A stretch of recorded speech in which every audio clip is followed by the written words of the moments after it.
Hello friends, welcome back to my YouTube channel. ಎಲ್ರಿಗೂ ನಮಸ್ಕಾರ. Sagar FF ಚಾನಲ್ಗೆ ಸ್ವಾಗತ. ಏನಪ್ಪಾ ಬೆಳಿಗ್ಗೆ ಬೆಳಿಗ್ಗೆ ರೆಡಿಯಾಗಿ ಎಲ್ಲಿ ಹೋಗ್ತಾ ಇದ್ದೀರಿ ಅಂತ ನಿಮ್ಗೆ ಅನಿಸ್ತಾ ಇದೆಯಾ?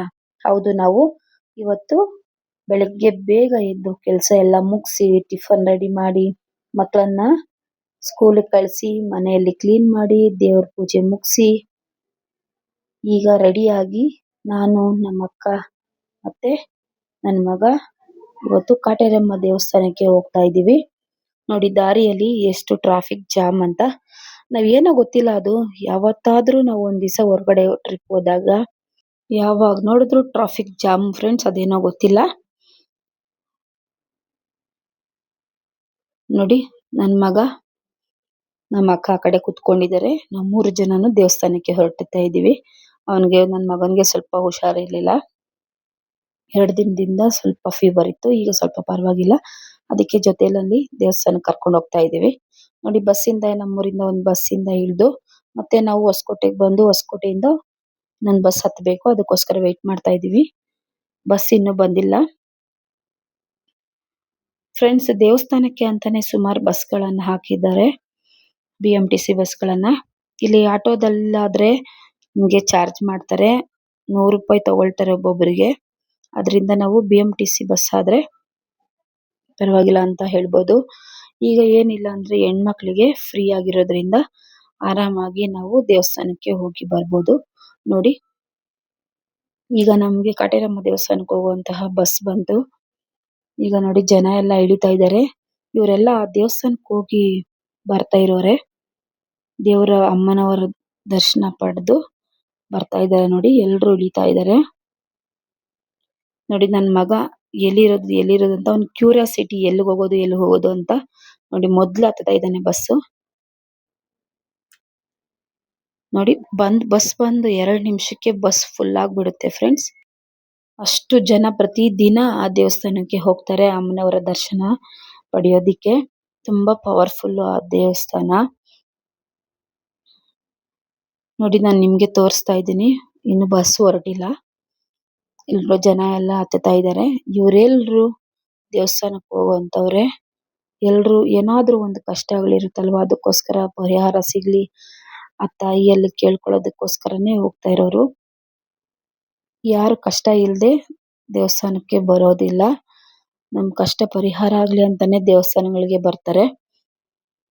ನೋಡಿ ಎಷ್ಟು ಫುಲ್ ಆಗಿದ್ದಾರೆ ಜನ ಅಂತ. ನೋಡಿ ಫ್ರೆಂಡ್ಸ್, ಈಗ ಬಸ್ ಹೊರಡ್ತಾ ಇದೆ.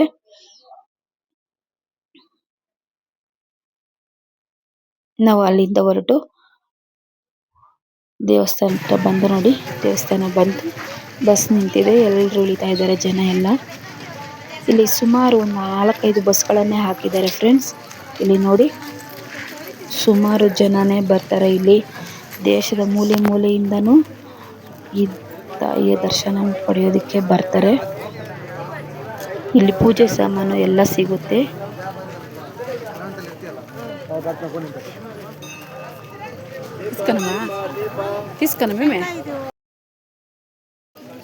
ಎಷ್ಟಕ್ಕ ಇದು ದೀಪ? 50 ರೂಪಾಯಾ? ಕೊಡಿ.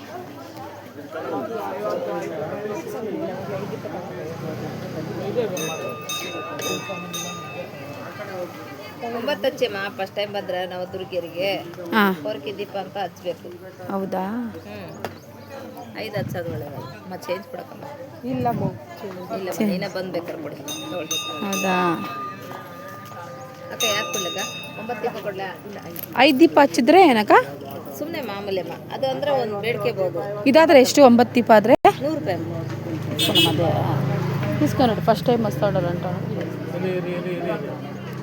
ಅದು ವಾಪಸ್ ತಗೊಂಡು 9 ದೀಪ ಅಂತ ಕೊಟ್ಬಿಡಿ. 9 ದೀಪನೇ ಕೊಟ್ಬಿಡಿ.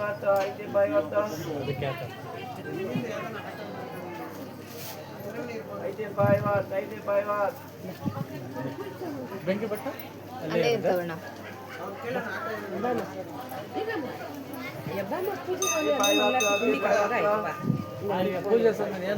ಕ್ಲೋಸಿಂಗ್ ಎಷ್ಟೊತ್ತಕ್ಕ ದೇವಸ್ಥಾನ? 8:30. 8:30ನಾ? ಬೆಳಗ್ಗೆ 6:30. 6:30 ಇಂದ 8:30.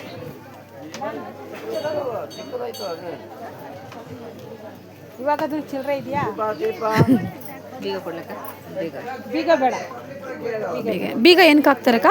ಬೀಗ ಮನೆಯಲ್ಲಿ ಏನೋ ಸಮಸ್ಯೆ ಆಗಬಾರ್ದು, ಮತ್ತೆ ಎಲ್ಲಾರ ನಮಗೆ ಕೆಲಸ ಕಾರ್ಯಸಿದ್ಧಿ ಆಗಬೇಕು, ಏನಾರ ಅನ್ಕಂದದ್ದು ಒಳ್ಳೇದಾಗ್ಲಿ ಅಂತ ಹಾಕ್ತಾರೆ. ಹೌದಾ? ಅಮ್ಮ ಸ್ಟ್ಯಾಂಡಿ ಬಿಡ್ಬೇಕಮ್ಮ. ಹೌದಾ, ಸರಿಕ.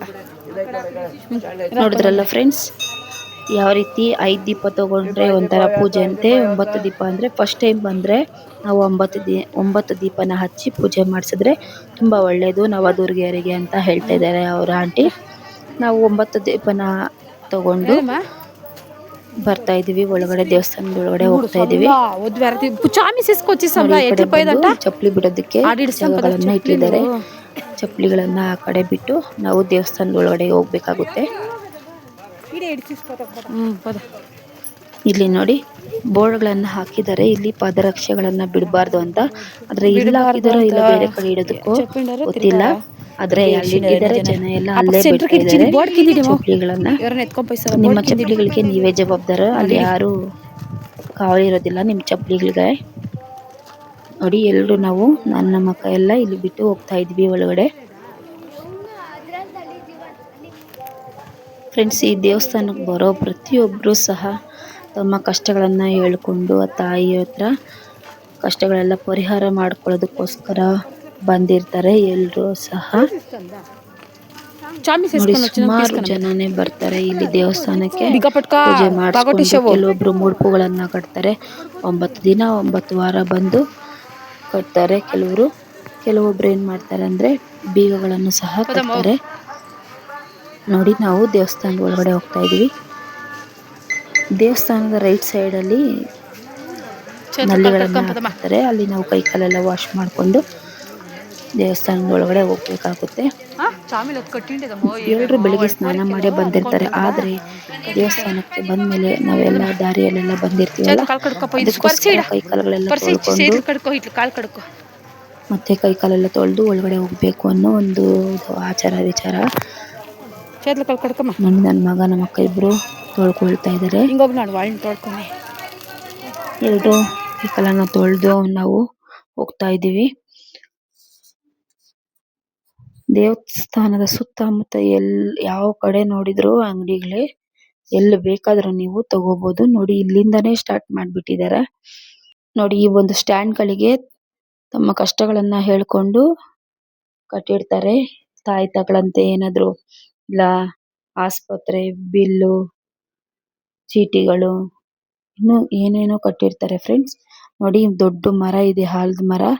ಇದಕ್ಕೆ ಎಷ್ಟೋ ವರ್ಷಗಳಿಂದ ಮುಡುಪುಗಳನ್ನ ಕಟ್ಟಿರ್ತಾರೆ. ನೋಡಿ, ಆ ಮರನೇ ಕಾಣಿಸಲ್ಲ ಈಗ, ಆ ತರ ಕಟ್ಟಿದ್ದಾರೆ ಜನ. ಯಾಕಂದ್ರೆ ಜನ ಅನ್ಕೊಂಡಿದ್ ಕೆಲ್ಸಗಳೆಲ್ಲ ಆಗಿದೆ, ಅದಕ್ಕೋಸ್ಕರನೇ ಈ ತರ ಮುಡುಪುಗಳನ್ನ ಕಟ್ಟಿರ್ತಾರೆ.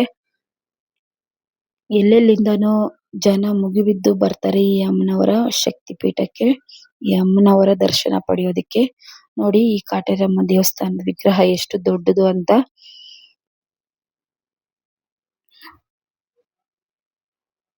ನೋಡಿ, ಎಷ್ಟು ದೊಡ್ಡ ವಿಗ್ರಹ ಇದೆ ಆ ಕಾಟೇರಮ್ಮ ದೇವಸ್ಥಾನ. ಪಕ್ಕದಲ್ಲೇ ಇನ್ನೊಂದು ದೊಡ್ಡ ದೇವಸ್ಥಾನವನ್ನ ಕಟ್ತಾ ಇದ್ದಾರೆ. ನಾವು ಫಸ್ಟ್ ಟೈಮ್ ನೋಡಿ ಎಷ್ಟೊಂದು ಜನ ಬೀಗಗಳನ್ನ ಕಟ್ಟಿರ್ತಾರೆ ಅಂತ. ತಮ್ಮ ಮನೆಯಲ್ಲಿ ಏನಾದ್ರು ಕಷ್ಟಗಳಿದ್ರೆ ಅದನ್ನ ನೆನೆಸಿ ಮನ್ಸಲ್ಲಿ ಅನ್ಕೊಂಡು ಕಟ್ಟಿದ್ದಾರೆ. ಸುಮಾರು ಜನ ನೋಡಿ, ಇಲ್ಲಿ ಎಷ್ಟೊಂದು ಜನ ಕಟ್ಟಿರ್ತಾರೆ. ನೋಡಿ, ಇಲ್ಲಿ ಆಂಟಿ ಚೀಟಿಗಳಲ್ಲಿ ಬರಿತಾ ಇದ್ರು. ನಾನು ಅವ್ರ ಹತ್ರ ಹೋಗಿ ಕೇಳ್ದೆ. కట్టే అలా అవుతుందా అది కడితే? అవునా, చేయాలి. మీరు ఫస్ట్ టైం చేస్తా ఉండారా ఇట్లా? అవునా? అవునా, ಸರಿ ಆಂಟಿ, ಥ್ಯಾಂಕ್ಸ್ ಆಂಟಿ. ನೋಡಿದ್ರಲ್ಲ ಫ್ರೆಂಡ್ಸ್, ಆಂಟಿ ಏನು ಉತ್ತರ ಕೊಟ್ರು ಅಂತ. ನಮ್ಮ ಮನ್ಸಲ್ಲಿ ಏನಾದ್ರು ಅನ್ಕೊಂಡು ಒಂದ್ ಚೀಟಿಯಲ್ಲಿ ಬರ್ದು ಈ ತರ ಕಟ್ಟಿದ್ರೆ ಅವ್ರಿಗೆ ಒಳ್ಳೇದಾಗುತ್ತೆ, ಅವ್ರ ಮನ್ಸಲ್ಲಿ ಅನ್ಕೊಂಡಿರೋ ಕೋರಿಕೆ ನೆರವೇರುತ್ತೆ ಅಂತ. ಅದೇ ರೀತಿಯಲ್ಲಿ ಸುಮಾರು ಜನ ನೋಡಿ ಯಾವ ರೀತಿ ಕಟ್ಟಿದ್ದಾರೆ ಅಂತ. ತಮ್ಗಿರೋಂತಹ ಕಷ್ಟಗಳ ಬಗ್ಗೆ ಹೇಳ್ಕೊಂಡು, ಮತ್ತೆ ಏನಾದ್ರು ಕಾಯಿಲೆಗಳಿದ್ರೆ ಅದ್ರ ಬಗ್ಗೆ ಚೀಟಿಯಲ್ಲಿ ಬರ್ದು ನಮ್ಗೆ ಬೇಗ ನಮ್ ಕಾಯಿಲೆ ವಾಸಿ ಆಗ್ಲಿ ಅಂತ ಸುಮಾರು ಜನ ಕಟ್ಟಿದ್ದಾರೆ ಇಲ್ಲಿ. ನೋಡಿ, ಅಲ್ಲಿಂದ ಬಂದು ನಾವು ಇಲ್ಲಿ ದೀಪಗಳನ್ನ ಅಂಟಿಸ್ಕೊಳ್ತಾ ಇದೀವಿ. 9 ದೀಪ ತಗೊಂಡಿದ್ವಲ್ಲ ಇಲ್ಲಿ ನಾವು ಹತ್ತಿಸ್ಕೊಂಡು ಒಳಗಡೆ ತಗೊಂಡೋಗ್ಬೇಕು ದೇವಿ ದರ್ಶನ ಪಡೆಯೋದಕ್ಕೆ ಅಲ್ಲಿ ಪೂಜೆಯನ್ನ ಮಾಡಿಸ್ಬೇಕಾಗುತ್ತೆ. ಅದಕ್ಕೋಸ್ಕರ ನಾನ್ ನೋಡಿ ನನ್ನ ಮಗನೇ ತಗೊಂಡೋಗ್ತಾ ಇದ್ದಾನೆ. ಅವನ್ಗೆ ದೇವ್ರು ಈ ತರ ಪೂಜೆ ಮಾಡಿಸೋದು ಅಂದ್ರೆ ತುಂಬಾನೇ ಇಷ್ಟ. ಎಲ್ಲದಕ್ಕೂ ಅವನೇ ಮುಂದಿರ್ತಾನೆ. ನೋಡಿ ನಾನು ಇಲ್ಲಿ ನಿಮ್ಗೆ ತೋರಿಸ್ತೀನಿ. ಆ ದೇವಿ ದರ್ಶನ ಪಡೆದು ನಾವು ಪೂಜೆಯನ್ನ ಮುಗಿಸಿ ನೋಡಿ ಎಷ್ಟು ಚೆನ್ನಾಗಿದೆ ಅಂತ. ಕಾಟೇರಮ್ಮ ದೇವಿ ಆ ತಾಯಿ ದರ್ಶನ ನಾವು ಪಡೆದು ಅಲ್ಲಿಂದ ಪೂಜೆ ಮುಗಿಸಿ ಮಂಗಳಾರತಿಯನ್ನ ತಗೊಂಡು ಹೊರಗಡೆ ಬಂದ್ವಿ. ಇಲ್ಲಿ ಕಾಟೇರಮ್ಮ ದೇವಸ್ಥಾನಕ್ಕೆ ಬರೋದ್ರಿಂದ ನೀವು ಎಷ್ಟೋ ಒಂದು ಜನ ಆಸ್ಪತ್ರೆಗೆ ಹೋದ್ರು ಎಷ್ಟೋ ಸಮಸ್ಯೆಗಳು ಪರಿಹಾರ ಆಗಲ್ಲ. ಅಂತಹ ಎಷ್ಟೋ ಸಮಸ್ಯೆಗಳು ಈ ಶಕ್ತಿ ಪೀಠದಲ್ಲಿ ಪರಿಹಾರ ಆಗುತ್ತೆ ಫ್ರೆಂಡ್ಸ್. ಹೊರ ರಾಜ್ಯಗಳಿಂದನೂ ಈ ಅಮ್ಮನವರ ದರ್ಶನಕ್ಕೆ ಬರ್ತಾರೆ. ಈ ಅಮ್ಮನವರನ್ನ ನಂಬಿ ಬಂದವರಿಗೆ ಯಾವತ್ತಿಗೂ ಸೋಲಿಲ್ಲ. ಅವರ ಕಷ್ಟಗಳು ಪರಿಹಾರ ಆಗುತ್ತೆ. ನೋಡಿ ಇಲ್ಲಿ ಆ ಅಮ್ಮನವರಿಗೆ ಕಟ್ಟಿರ್ತಾರಲ್ವಾ ಒಡವಾಲ್ ಕಟ್ಟಿರ್ತಾರಲ್ವಾ ಆ ಸೀರೆಗಳೆಲ್ಲ ಇಲ್ಲಿ ಇಟ್ಟಿರ್ತಾರೆ. ಅದನ್ನ ಮಾರ್ತಾರೆ. ಬೇಕಾದ್ರೆ ತಗೊಂಡೋಗಿ ಅದನ್ನ ನಾವು ಮನೆಯಲ್ಲಿ ಉಟ್ಕೋಬಹುದು. ನಾವು ಭಕ್ತಿಯಿಂದ ಇದನ್ನ ತಗೊಂಡೋಗಿ ಮನೆಯಲ್ಲಿ ಉಟ್ಕೊಂಡ್ರೆ ಒಳ್ಳೇದಾಗುತ್ತೆ ಅಂತ ಹೇಳ್ತಾರೆ. ನಾವು ಇದನ್ನ ಕಾಸು ಕೊಟ್ಟು ತಗೊಂಡೋಗ್ಬೇಕು, ಫ್ರೀ ಕೊಡೋದಿಲ್ಲ. ಈ ಅಮ್ಮನವರನ್ನ ನಂಬಿ ಬಂದವರಿಗೆ ಯಾವತ್ತಿಗೂ ಸೋಲಿಲ್ಲ ಫ್ರೆಂಡ್ಸ್. ಅವರ ಕಷ್ಟಗಳು ಪರಿಹಾರ ಆಗುತ್ತೆ. ಪ್ರತಿ ದಿನ ಇಲ್ಲಿ ಜನಸಾಗರ ಅಮ್ಮನವರ ದರ್ಶನಕ್ಕೆ ಬರ್ತಾರೆ. ನೀವೇನಾದ್ರೂ ಮನಸ್ಸಲ್ಲಿ ಮೊಕ್ಕೊಂಡು ಏನಾದ್ರೂ ಅಂದ್ಕೊಂಡು 9 ವಾರ ಬಂದು ಕಾಯಿ ಕಟ್ಟಿ ಪೂಜೆ ಮಾಡಿಸಿದ್ರೆ ನೀವು ಅಂದ್ಕೊಂಡಿದ್ದು 100% ಆಗೇ ಆಗುತ್ತೆ. ನಿಮ್ಮ ಮನೆಯ ಕಷ್ಟ ಏನೇ ಆಗಿರ್ಬೋದು, ಗಂಡ ಹೆಂಡತಿ ಜಗಳ, ಜಮೀನ್ ವಿಚಾರ, ಕೋರ್ಟು ಕಚೇರಿ ಅಂತ ಏನೇ ಪ್ರಾಬ್ಲಮ್ ಇರಲಿ, ಎಲ್ಲದಕ್ಕೂ ಈ ಕಂಬಳಿಪುರ ಕಾಟೇರಮ್ಮ ದೇವಿ 100% ಪರಿಹಾರ ನೀಡ್ತಾಳೆ. ಆದ್ರೆ ಆ ತಾಯಿ ಜಗನ್ಮಾತೆಯನ್ನ ನಂಬಿ ಬಂದವರಿಗೆ ಯಾವತ್ತೂ ಕೈ ಬಿಡೋದಿಲ್ಲ ಈ ಕಾಟೇರಮ್ಮ ದೇವಿ. ಈ ಮುಡುಪು ಕಟ್ಟೋಕಂತಾನೆ ದೇವಸ್ಥಾನಕ್ಕೆ ಎಲ್ಲೆಲ್ಲಿಂದನೋ ಜನಸಾಗರ ಲಕ್ಷ ಗಟ್ಲೆ ಬರ್ತಾರೆ. ಈ ಗುಡಿ ಹೊಸಕೋಟೆ ಹತ್ರ ಇರುವಂತಹ ಕಂಬಳಿಪುರ ಗ್ರಾಮದಲ್ಲಿ ಇದೆ. ಇಲ್ಲಿ ಅಮ್ಮನವರಿಗೆ 2050 ಅಡಿ ಎತ್ತರದ ವಿಗ್ರಹ ಕಟ್ತಾ ಇದ್ದಾರೆ. ನಮ್ಮ ಇಂಡಿಯಾದಲ್ಲಿ ಇಷ್ಟು ದೊಡ್ಡ ವಿಗ್ರಹ ಎಲ್ಲೂ ಇಲ್ಲ, ಇಲ್ಲಿ ಮಾತ್ರ ಅಂತ ಹೇಳ್ಬೋದು. ಇಲ್ಲಿ ದುಷ್ಟ ಚಟಕ್ಕೆ ಒಳಗಾದಂತವ್ರೆ ಅಂದ್ರೆ ಜಾಸ್ತಿ ಕುಡಿತಾ ಇರೋರಿಗೆ ಮದ್ದು ಸಹ ಕೊಡ್ತಾರಂತೆ. ಕುಡಿದ ನಂತರ ಅದು ಜೀವನದಲ್ಲಿ ಅವರು ಮತ್ತೆ ಯಾವತ್ತೂ ಕುಡಿಯೋದಿಲ್ವಂತೆ. ಇಲ್ಲಿ ನರದೃಷ್ಟಿ ನರದೋಷ ಇದ್ರೆ ಕೊಬ್ಬರಿಯಿಂದ ಮತ್ತೆ ನಿಂಬೆಹಣ್ಣಿನಿಂದ ದೃಷ್ಟಿನೂ ಸಹ ತೆಗಿತಾರೆ ಫ್ರೆಂಡ್ಸ್. ಈ ಕಂಬಳಿಪುರ ಕಾಟೇರಮ್ಮ ದೇವಸ್ಥಾನ ತುಂಬಾ ಪವರ್ಫುಲ್ ಅಂತಾನೆ ನಾವು ಹೇಳ್ಬೋದು. ನಮ್ಗೆ ಏನಾದ್ರೂ ತೊಂದರೆ ಇದ್ರೆ ಅದಕ್ಕೆ ಪರಿಹಾರ ಬೀಗಗಳನ್ನ ಕಟ್ತಾರೆ. ನಿಮ್ಗೆ ಎಷ್ಟೇ ಕಷ್ಟ ಇದ್ರು 9 ವಾರ ಬಂದು ಈ ಮರಕ್ಕೆ 9 ಮುಡುಪನ್ನ ಕಟ್ಟಿದ್ರೆ ನಿಮ್ಗೆ ಎಂತಹ ಕಷ್ಟನೇ ಇರ್ಲಿ ನಿಮ್ಗೆ ಪರಿಹಾರ ಸಿಗುತ್ತೆ, ಕಷ್ಟ ಎಲ್ಲ ತೀರೋಗುತ್ತೆ ಅಂತ ಇಲ್ಲಿಗೆ ಲಕ್ಷಗಟ್ಲೆ ಜನ ಬಂದು ಮುಡುಪುಗಳನ್ನ ಕಟ್ತಾ ಇರ್ತಾರೆ. ಏನಕ್ಕಪ್ಪ ಅಂದ್ರೆ ಈ ತಾಯಿ ತುಂಬಾ ಶಕ್ತಿವಂತಳು ಅಂತ ಇಲ್ಲಿ ಸ್ಪೆಷಲ್ ಆಗಿ ಅಮಾವಾಸ್ಯೆ ಪೌರ್ಣಮಿಗಳಿಗೆ ವಿಶೇಷ ಪೂಜೆ ಅಲಂಕಾರ ಹೋಮಗಳನ್ನು ಸಹ ಮಾಡ್ತಾರೆ. ನಿತ್ಯ ಅನ್ನದಾನ ನಡೀತಾ ಇರುತ್ತೆ. ಪ್ರತಿ 20 ನಿಮಿಷಕ್ಕೆ ಬಸ್ ಫೆಸಿಲಿಟಿ ಕೂಡ ಇರುತ್ತೆ ನಿಮ್ಗೆ. ಎಲ್ರು ಖುಷಿಯಿಂದ ಬಂದು ಆ ತಾಯಿ ಆಶೀರ್ವಾದ ಪಡೀರಿ. ನಿಮ್ಮ ಕಷ್ಟ ಏನೇ ಇರ್ಲಿ ಆ ಕಾಟೇರಮ್ಮ ದೇವಿ ಇದ್ದಾಳೆ ಅಂತ, ನಮ್ಮನ್ನ ಕಾಪಾಡ್ತಾಳೆ ಅಂತ ನಂಬಿಕೆಯಿಂದ ಬಂದು ಆ ತಾಯಿಯ ದರ್ಶನ ಭಾಗ್ಯ ಪಡೀರಿ. ನೋಡಿದ್ರಲ್ಲ ಫ್ರೆಂಡ್ಸ್, ಮರನೇ ಕಾಣಿಸಲ್ಲ ಆ ತರ ಮುಡುಪುಗಳನ್ನ ಕಟ್ಟಿರ್ತಾರೆ. ಇಲ್ಲಿ ಕಾಯಿ ಕಟ್ಟಿರ್ತಾರೆ ನೋಡಿ. 9 ದಿನ 9 ಕಾಯಿ ಕಟ್ಟಿ ನಾವು ಪೂಜೆ ಮಾಡಿಸೋದ್ರಿಂದ ನಿಮ್ಗೆ ಯಾವುದೇ ಕಷ್ಟ ಇರ್ಲಿ ಪರಿಹಾರ ಆಗುತ್ತೆ ಅಂತ ಇಲ್ಲಿ ಮುಡುಪುಗಳನ್ನ ಕಟ್ಟಿರ್ತಾರೆ ಫ್ರೆಂಡ್ಸ್. ನೋಡಿ ಪೂಜೆ ಎಲ್ಲ ಮುಗಿಸಿ ನಾವು ಆಚೆ ಬಂದ್ವಿ. ಈ ವಿಡಿಯೋ ನಿಮ್ಮ ಫ್ರೆಂಡ್ಸ್ ಫ್ಯಾಮಿಲಿಗೂ ಕೂಡ ಶೇರ್ ಮಾಡಿ. ಎಲ್ರಿಗೂ ಒಳ್ಳೇದಾಗ್ಲಿ ಫ್ರೆಂಡ್ಸ್. ಹಾಗೆ ಈ ಚಿಕ್ಕ ವಿಡಿಯೋ ನಿಮ್ಗೆ ಇಷ್ಟ ಆಗಿದೆ ಅಂತ ಅನ್ಕೊಳ್ತಾ ಇದ್ದೀನಿ. ಇಷ್ಟ ಆಗಿದ್ರೆ ದಯವಿಟ್ಟು ಲೈಕ್ ಮಾಡಿ, ಶೇರ್ ಮಾಡಿ, ಸಬ್ಸ್ಕ್ರೈಬ್ ಮಾಡಿ. ಹಾಗೆ ಕಮೆಂಟ್ ಮಾಡೋದನ್ನ ಮಾತ್ರ ಮರಿಬೇಡಿ ಫ್ರೆಂಡ್ಸ್. ಇವತ್ತಿಗೆ ಈ ವಿಡಿಯೋನ ಇಲ್ಲಿಗೆ ಎಂಡ್ ಮಾಡ್ತಾ ಇದ್ದೀನಿ. ದಯವಿಟ್ಟು ನನ್ನ ಚಾನಲ್ ಅನ್ನ ಸಬ್ಸ್ಕ್ರೈಬ್ ಮಾಡ್ಕೊಳ್ಳಿ ಫ್ರೆಂಡ್ಸ್. Thank you.